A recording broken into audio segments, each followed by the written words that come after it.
I imagine that the list was pretty long. How did you narrow it down? How did you land on Elon? Why this person? Why this time?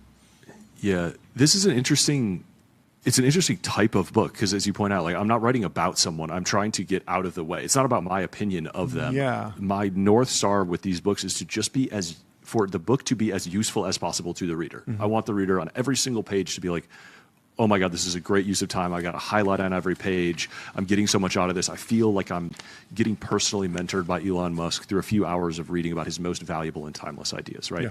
Yeah. And I think for those of us in tech, Elon's been interesting for a very long time. Yeah. And over the last, 5-6 years, he's become more controversial. But inside tech, before he was a household name, he was the most ambitious person in tech, and nobody knew how that story was going to end, right? He was running on a very thin tightrope for a really long time with both Tesla and SpaceX. Yeah.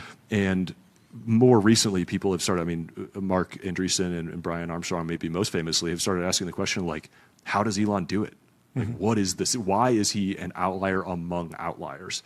And I wanted to answer that question, and I think this book does that in more ways than I anticipated at the outset, right? Like, there was some interesting stuff that everybody kind of knew would come in. There's like the greatest hits, and then there's the back catalog, and then how it all comes together is actually like what's really interesting.